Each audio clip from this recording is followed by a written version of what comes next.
So Udonis Haslem told Kel'el Ware to rebound better, and since then Kel'el Ware has rebounded better. Udonis Haslem is also going back and forth with Ben Stiller, trying to keep the embers alive from a long ago rivalry where after the Knicks beat the Heat the other night in New York, Ben Stiller said it will happen again. Udonis told Kel'el that immediately after the game, I texted Kel'el Ware and said, get in the film. Mitchell Robinson, watch every offensive rebound he got on you and fix it.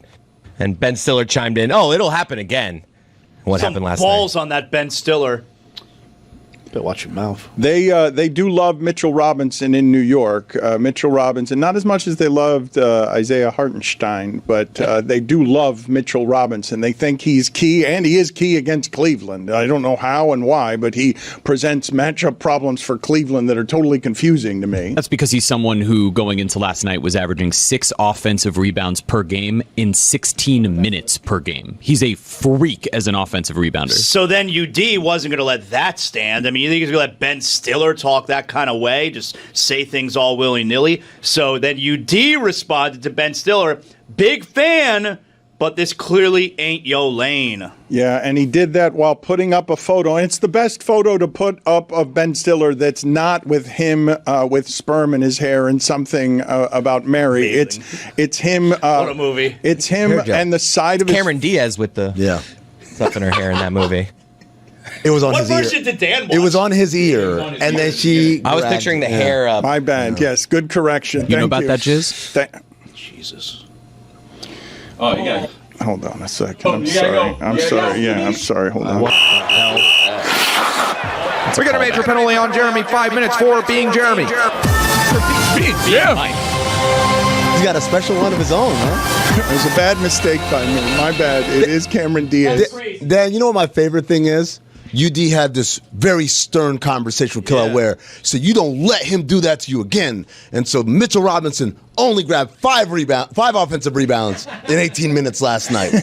That'll show them. But how many on Ware? Kel'el Ware owned him. Kel'el Ware was the best player on the floor last night. He was awesome. I'm just saying Mitchell Robinson still grabbed the shit ton of offensive rebounds. How many takes do you think Ben Stiller did with the famous head on chest, sweaty chest? Like, there's no way that could be doctored. You had to actually do that, right? You guys are giving credit to Ben Stiller. How about my guy? Pour out a little liquor, man, for one of the greatest actors of all time, Patrick Seymour Hoffman. Like, legitimately. Philip Seymour. His brother Patrick, though, he was a good actor, too. A lot of people don't talk about him. But Philip Seymour Hoffman, one of the great actors, like legit, I'm not trying to be funny here, like a thespian, right? It's a tour de force performance. Absolutely. In that movie. And he starred in this stupid-ass movie and killed it. It was a great movie, but if you were taking, so that's Along Came Polly. I mean, Ben Stiller's resume on funny movies, he directed Tropic Thunder. I think that was the first time he ever directed, but that resume on funny movies. Pump your brakes.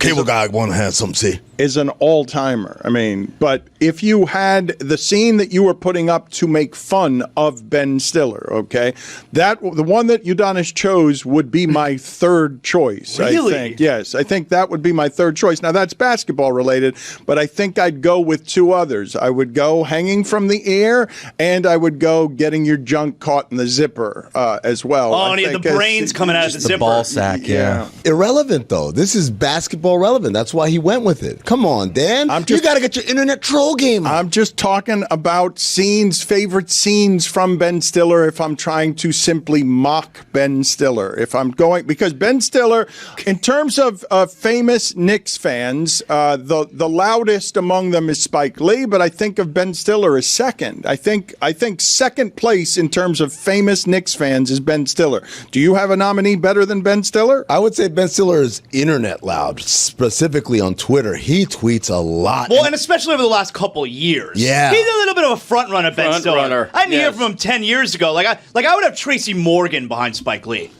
There's no love for Chalamet. Chalamet was out there. Nah, he's a little bit of a Johnny come lately too.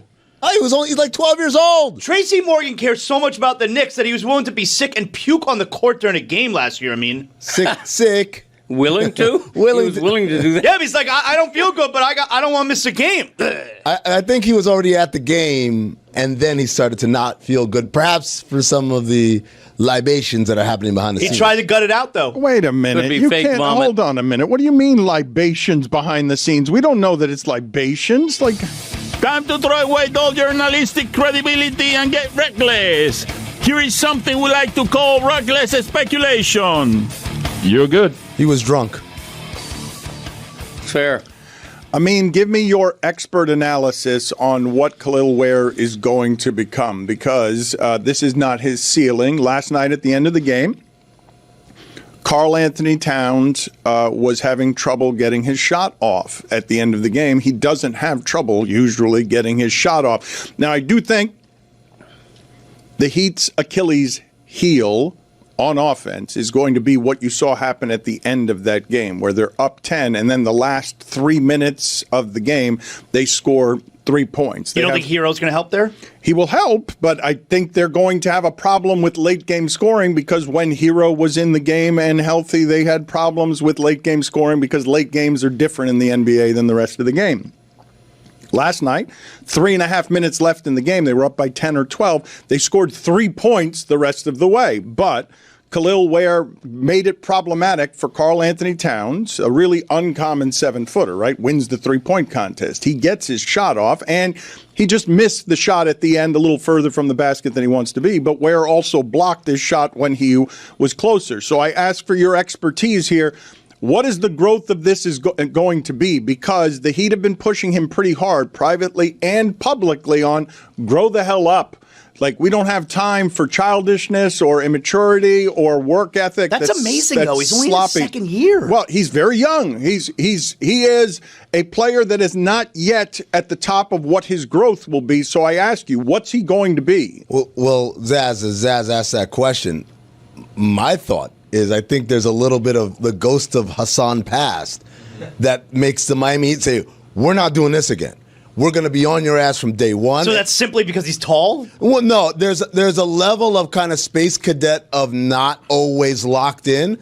Like the idea, first of all, the idea that he closed the game last night, 6 months ago, that would have been unthinkable. Played over 30 minutes last night. Like, that usually doesn't happen. The number of minutes is cool, but the idea that Spo said this is a one-possession game, I'm going to have him on the floor. And made the play. And then obviously he backs it up and makes a play is incredible. But just simply the trust that he can be out there and will not have a mental lapse and will not mess up. Now, here's the hard part for a young kid like that. Last night was probably the best game of his career. Okay, now tomorrow you got to go do it again. Yeah. And do it again, and do it again, and do it again. And that ultimately, Dan, when you ask me how good can he be, it starts with, can he be consistent? He doesn't have to be that great consistently. But athletically, there's no reason for him to not be among the most athletic people on the court every single time he's on the court. He has, oh man, I'm going to say this, and it's going to sound scary. Everyone brace yourselves. He has all the physical tools. That's what I'm talking about. To be a Wembenyama stopper. Whoa. That's what I'm talking about. What? The physical tools.